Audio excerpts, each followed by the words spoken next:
Indian news analysis के एक नए एपिसोड में आपका स्वागत है और एक बार फिर से हाजिर हैं आपके लिए कुछ इंडियन और इंटरनेशनल डिफेंस अपडेट्स को लेकर के।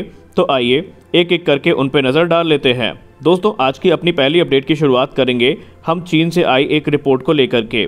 दोस्तों, चीन की एक मीडिया है जिसका नाम CCTV है। उन्होंने हालिया एक रिपोर्ट में यह दावा किया कि चीन की पीपल लिबरेशन आर्मी के द्वारा हाल ही में एक एयर डिफेंस एक्सरसाइज आयोजित करी गई थी LAC से तकरीबन 100 किलोमीटर की दूरी पर, जहां पर उन्होंने सक्सेसफुली एक ड्रोन को मार गिराया है। लेकिन गौर करने वाली बात यह है कि ये एक्सरसाइज ऐसे समय पर आयोजित की जा रही है जब हाल ही में इंडिया और US की फोर्सेस के बीच में एक एक्सरसाइज का आयोजन करना सुनिश्चित हुआ है। आइए संक्षिप्त रूप में इस रिपोर्ट के बारे में जानते हैं। CCTV की रिपोर्ट ये कहती है कि 16 अगस्त को चीन की पीपल लिबरेशन आर्मी के द्वारा एक एयर डिफेंस एक्सरसाइज आयोजित की जाती है जो कि तकरीबन LAC से 100 किलोमीटर की दूरी पर हुई है। और इस दौरान उन्होंने अपने एक नए एयर डिफेंस सिस्टम जिसका नाम HQ-17A है, जो कि बेसिकली एक शॉर्ट रेंज का एयर डिफेंस सिस्टम है, उसकी सहायता से इस एक्सरसाइज को आयोजित किया है। और यहाँ पर एक लो फ्लाइंग टारगेट या ड्रोन कह सकते हैं आप, उसको मार के गिराया गया है।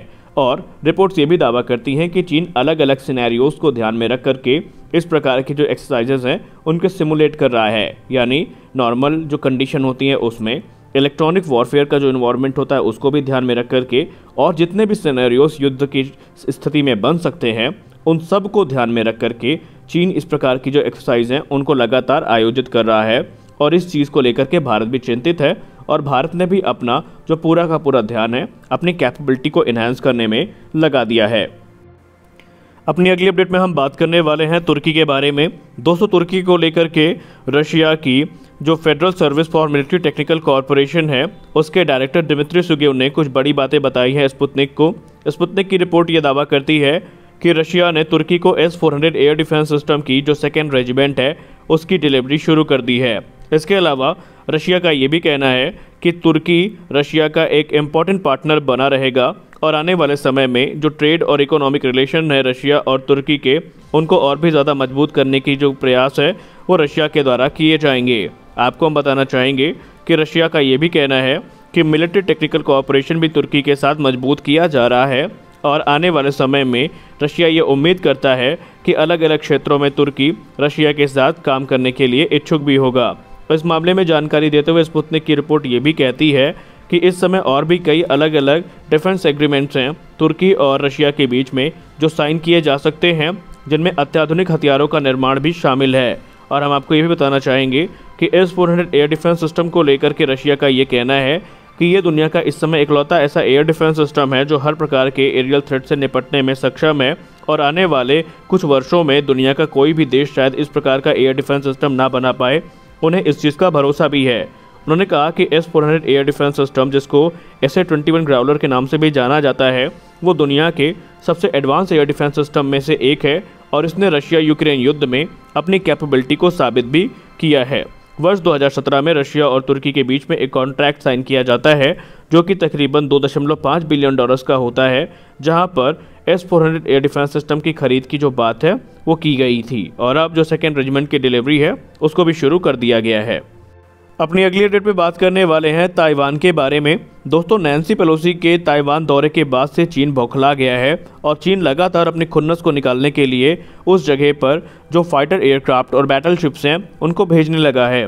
और एक बार फिर से चीन के द्वारा ऐसे ही हरकत करी गई है। दरअसल ताइवान की मिनिस्ट्री ऑफ डिफेंस की एक रिपोर्ट सामने आई है जहाँ पर यह बताया जा रहा है कि तकरीबन 51 की संख्या में जो चाइनीज़ मिलिट्री के एयरक्राफ्ट्स हैं उन्होंने ताइवान की वायु सीमा का उल्लंघन किया है। और ताइवान ने यह भी कहा कि 6 की संख्या में जो शिप्स हैं, बैटल शिप्स हैं, वो भी ताइवान के आइलैंड के आसपास नज़र आई हैं। ताइवान ने यह कहा है कि इन हरकतों को देखते हुए ताइवान ने अपने एयर डिफेंसेस को अलर्ट कर दिया है और कई बार तो उन्हें एयर डिफेंस सायरन्स भी बजाने पड़े हैं। ताइवान का ये कहना है कि अगर ये उकसावे की कार्रवाई ना रुकी तो चीन को इसके बुरे परिणाम भुगतने पड़ेंगे और ताइवान भी लगातार अपने फाइटर एयरक्राफ्ट को स्क्रैम्बल कर रहा है। अमेरिका ने इस मामले में बात करते हुए कहा कि हम ताइवान का समर्थन करते हैं और चीन की जो विस्तारवादी नीति है उसका हम कड़े शब्दों में निंदा करते हैं और उसका विरोध भी करते हैं। अपनी अगली अपडेट में बात करने वाले हैं रशिया के MiG-31 फाइटर एयरक्राफ्ट के बारे में। दोस्तों, MiG-31 फाइटर एयरक्राफ्ट की बड़ी जो मूवमेंट है वो देखी गई है और लगातार ये माना जा रहा है कि MiG-31 फाइटर एयरक्राफ्ट को जो रशिया है वो इस समय अपने बॉर्डर्स पे डिप्लॉय कर रहा है। वही फिनिश मीडिया का ये भी दावा है कि तकरीबन 2 की संख्या में रशिया के MiG-31 फाइटर एयरक्राफ्ट ने फिनलैंड का जो एयर वायलेशन है वो किया है। और रशिया का ये कहना है कि वो सेफ्टी को ध्यान में रखते हुए और किसी प्रकार के संभावित खतरे से निपटने के लिए अपने MiG-31 फाइटर एयरक्राफ्ट को डिप्लॉय कर रहे हैं। और कुछ दिन पहले ये खबर सामने आई थी कि रशिया अपने एक नए इंटरसेप्टर पर काम कर चुका है या काम शुरू कर चुका है, जो कि काफ़ी ज़्यादा फास्ट होगा और नियर हाइपरसोनिक स्पीड से उड़ने में सक्षम होगा। डायरेक्टेड एनर्जी वेपन्स उसके स्ट्राइक पैकेज का प्रमुख हिस्सा होंगे और वो आने वाले तकरीबन 1 दशक के अंदर रशिया के MiG-31 फाइटर एयरक्राफ्ट को रिप्लेस करना भी शुरू कर देंगे। और जो डिफेंस एक्सपर्ट्स हैं वो उसे MiG-41 का नाम दे रहे हैं, जिसको लेकर के जो अपडेट्स हैं वो 2017 से आनी शुरू हुई थी, लेकिन अब ये कंफर्म हो चुका है कि रशिया एक नेक्स्ट जनरेशन के इंटरसेप्टर पर काम शुरू कर चुका है। अगली अपडेट में बात करने वाले हैं टेम्पेस्ट प्रोग्राम के बारे में। जैसा कि आपको पता है यूके इस समय अपने 6th generation fighter aircraft programme, जिसको हम टेम्पेस्ट के नाम से जानते हैं, उस पर काम कर रहा है और माना यह जा रहा है कि 1 दशक के अंदर उसके तैयार होने की उम्मीद है। रिपोर्ट्स तो ये दावा करती हैं कि वर्ष 2027 तक टेम्पेस्ट के जो पहले दर्शन हैं वो हो सकते हैं। खैर ये पुख्ता रिपोर्ट तो नहीं है, लेकिन जो पुख्ता रिपोर्ट इसको लेकर के सामने आई है वो आई है BAE सिस्टम्स से। BAE सिस्टम्स की एक रिपोर्ट में ये कहा गया है कि वो टेम्पेस्ट प्रोग्राम के लिए नेक्स्ट जनरेशन का जो रेडार और कम्युनिकेशन सिस्टम है उसको विकसित करना शुरू कर चुके हैं और आने वाले समय में ये जो रेडार सिस्टम्स हैं और कम्युनिकेशन सिस्टम्स हैं ये टेम्पेस्ट के लिए तैयार हो जाएंगे, जो कि टेम्पेस्ट की जो कैपेबिलिटी है उसको काफ़ी ज़्यादा बढ़ाएंगे।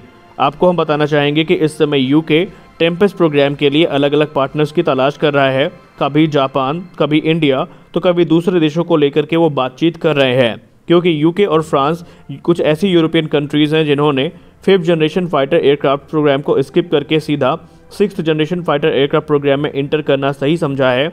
और माना जा रहा है कि वर्ष 2035 तक जो टेम्पेस्ट हैं इनका ऑपरेशनल होना लगभग तय हो चुका है।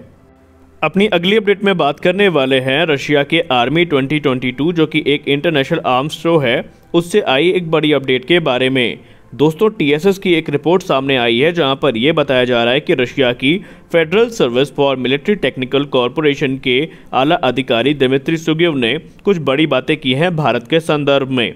उन्होंने कहा कि रशिया और भारत आपस में मिलकर के जो मिलिट्री टेक्निकल कॉरपोरेशन है उसको बढ़ाने के लिए कुछ महत्वपूर्ण कदम उठा रहे हैं, जिसमें IGLA-S जो कि man portable air defence system है, MiG-29 UPG, Su-30 MKI और भी दूसरे जो हेलीकॉप्टर प्रोग्राम है उसमें आगे काम करने वाले हैं। आइए जान लेते हैं इस रिपोर्ट को संक्षिप्त रूप से। दरअसल उन्होंने बात करते हुए ये कहा कि कुछ ऐसे बायलैटरल कॉरपोरेशन हैं डिफेंस प्रोजेक्ट्स में जो कि भारत और रशिया के बीच में आगे बढ़ाए जाने हैं।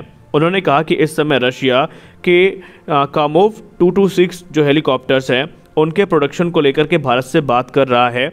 इसके अलावा वो भारत में IGLA-S जो कि man portable air defence system है उनके लाइसेंस प्रोडक्शन की भी बात कर रहा है और भारत को वो एडिशनल जो सुखोई 30 MKI एयरक्राफ्ट हैं और एडिशनल MiG-29 फाइटर एयरक्राफ्ट्स हैं वो भी डिलीवर करने के बारे में बात कर रहा है। साथ ही साथ जो कामोव 31 हेलीकॉप्टर्स हैं उनको लेकर के भी रशिया भारत से बात कर रहा है और उन्हें इस चीज़ का पूरा भरोसा है कि आने वाले निकट भविष्य में भारत के साथ ये जो रक्षा खरीद है ये आगे बढ़ेंगी, क्योंकि भारत की सेना को इस समय इन हथियारों की ज़रूरत है। बात करें MiG-29 की तो हमने आपको पहले भी बताया है कि इंडियन एयरफोर्स ने MiG-29 को वर्ष 2027 में रिटायर करने के लिए शेड्यूल किया है, इसलिए MiG-29 के चांसेस तो कम लगते हैं।